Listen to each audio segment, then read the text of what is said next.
We have a few new games coming out this weekend. Well, they came out earlier this week, but now this is the big launch weekend. We'll see how high these numbers end up climbing. Arc Raiders. This has been something that has been on my radar. I don't know if I've even referenced it. I had it scheduled for a video at some point in time to at least make reference to it, but yes, I don't know if I ever got around to this. It looks very interesting, and obviously it's wildly popular, even at the time when I'm recording this. This is, just big numbers out there, okay? Full-blown release. By the way, this is no free-to-play slop or anything like that, and even still, like, these are obviously the Steam numbers. We got SteamDB pulled up right here, but you take a look at the 10,000 reviews, 86.8, 87% positive rating. I mean, things are looking up, man. And yeah, over a 250,000 players.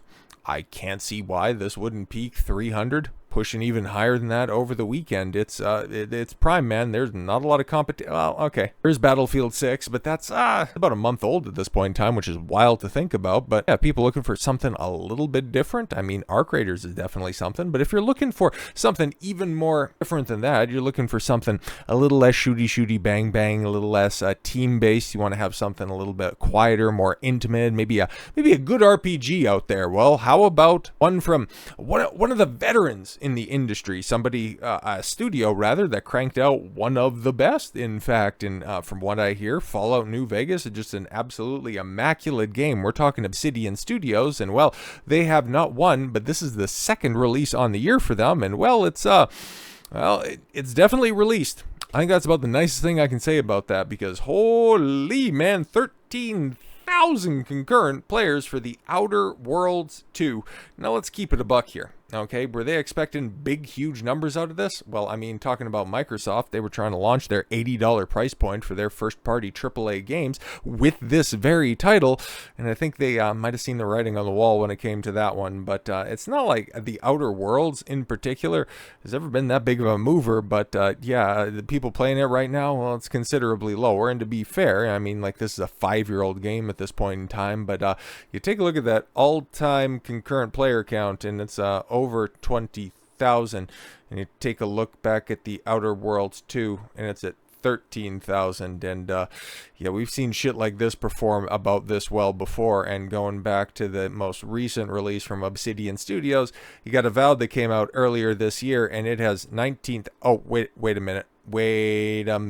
Okay, 19,000 is bigger than 13,000, and for a sequel as opposed to a brand new IP.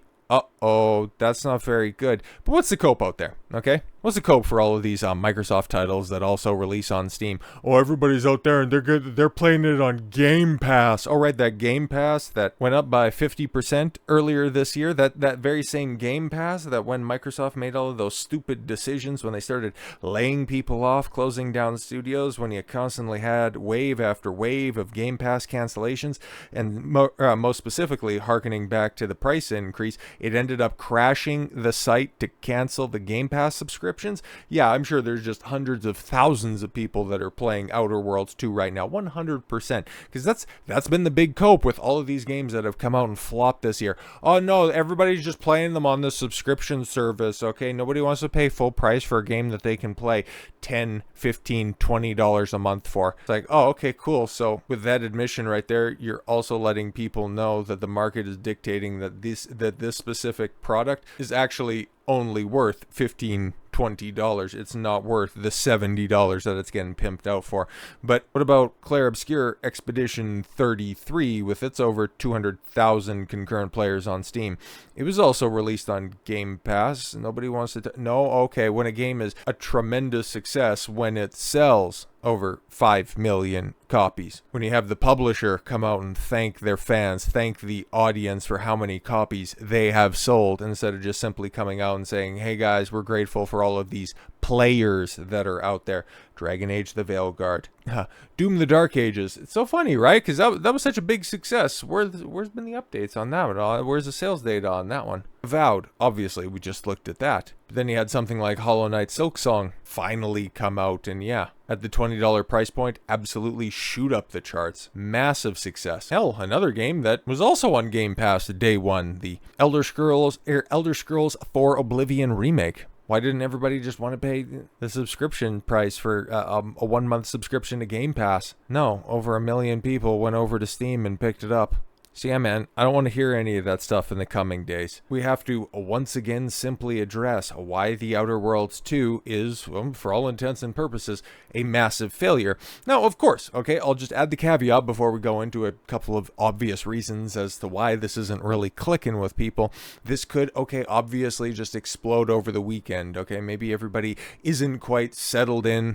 They haven't bought their copy, or maybe they have and they're just waiting to fire it up Friday, Saturday, Sunday, Friday after all of the trick-or-treating's done. They want to go hang around with some other people that you hope to, dear God, are just simply wearing Halloween costumes, because this right here, I see this eclectic cast of things. And first and foremost, you're going from, you know, different planet to different planet. And why do you have a snapshot of central casting out of LA? That's very interesting. And it very much screams Mass Effect Andromeda to me, because I'm looking to, like, maybe one character that looks somewhat interesting, and I would have to imagine he probably has a lisp, and he likes to fuck space gophers or some shit like that. But yeah, man, this does not look enticing. You're doing this whole, yes, intergalactic planet hopping shit, and this is the cast. This is, yeah, your main cast of characters. It's like, there's nothing exciting there. This just looks like AAA slop. And everybody's kind of caught up to the fact that, yeah, man, we just don't really want this stuff anymore. Better late than never, I suppose, but still, we have been subject to this shit since, well, honestly, about 2014. Gamergate and all this shit kicked off, and you had the injection of feminism more overtly into the stories for all of those bitches that were out there whining and complaining about, oh, the brown and gray military shooter. Oh, all of those aesthetics are so bland and they're so boring. We need to lighten the place up. Cool, then you get CalArts oversaturated neon bullshit, and then you get the fucking diverse girl boss with a side shave. It's like, okay, cool. For as long as that Gears of War aesthetic and all of those ripoffs and knockoffs were going on, that lasted for what, 5 years? And what are we, cresting a decade at this point in time with all of that feminist bullshit? Yeah, I'm so glad all of these games are fucking dying a death. Because yeah, Grums has got the breakdown right here. Outer Worlds 2 peaked at 13,264 players and failed to crack the top 75 of Steam games played today. Shit. Obsidian's art director on Avowed had previously vowed to double down on his hiring to replace white people at the studio after Elon Musk called him out for his illegal hiring practice. The studio never addressed the stated practice. Oh shit, right, yeah, because I remember all of this stuff going down, and I can't believe they didn't follow up on that. A big shock as to why their next game would have failed. On the behavior, yes, of the racist art director. Avowed, Obsidian's previous title in 2025, peaked at 19,198 on its launch day. Oh shit. So is there hope of a rebound for Outer Worlds 2, sorry, because when Outer Worlds came out the first time around, Outer Wilds came out and it ended up skunking it in every single metric. But I digress. Once again, you know, just an indie trouncing AAA. So yes, this will likely put more pressure on Obsidian and its owner Microsoft, whose Xbox division is reportedly reporting falling revenues today. Yeah, because that's been the other scuttle, and we'll probably get into that next week at some point in time. Xbox is, yeah, losing money hand over fist, and if Obsidian has not one, but 2 bombs on their hands in a calendar year, it doesn't exactly spell out a fruitful future for the once respected studio. But of course, over the next couple of months, I'm sure we're going to have that little shell game of my players, my sales, and all that crap. And then you'll have those goofs that are out there saying, there was one post out there which was absolutely hilarious. Oh, it's so nice to see games that all of those chuds said that it was going to bomb succeed. But then in the perfect counter to that, you had the ones where it's like, yeah, it's so nice when, Twitter activists out there have to face the reality of the games that they wanted to boycott ended up failing, and it had a collage of, what was it, Stellar Blade, Hogwarts Legacy, and Pal World, I think. And so that's what's going to happen with The Outer Worlds 2, because this is, I think, like the last big, well, outside of Call of Duty, which is just kind of an anomaly in and of itself, Microsoft's last big release of the year. And so they'll say, oh, there's so many players that are out there, and I'm sure by the end of the year, if they have a big press release on it, we'll eventually get some actual numbers, which is kind of what we ended up getting for another gigantic flop that came out earlier this year. Yes, of course, Assassin's Creed Shadows, ladies and gentlemen. It wasn't that big, huge success. Oh, remember, it's the second biggest launch in Assassin's Creed history. Okay, cool. How's it going to follow up? It ended up being the biggest bomb in reboot Assassin's Creed history. Sucks to suck, I guess. Assassin's Creed Shadow is the lowest-selling game of the last 5 Assassin's Creed games. Yes, despite having the highest, well, far and away highest budget. I knew it was a flop, and I didn't expect it to be such a disaster. For example, compared to Mirage, which sold 5 million copies in 3 months, Shadows sold 4 million copies in 6 months. Ugh, fewer copies in double the amount of time. Knowing that Mirage sold less than Valhalla, Odyssey, and Origins, what a real disaster. And so yes, the source right here for Assassin's Creed Mirage, which is said to be on par with the past successful launches of Assassin's Creed Origins and Odyssey, currently stands at 5 million players, estimated $250 million in revenue, which is fine. I'm not entirely sure of the budget of Mirage, but yeah, you make $250 million. That's probably enough to at least make back your budget and potentially over its life cycle turn a profit. Assassin's Creed Shadows across all platforms. Shadows performed well in isolation, selling just over 4.3 million. Ugh, okay. Ghost of Yote outsold Assassin's Creed Shadows on PS5 in under 3 weeks. Fucking oof.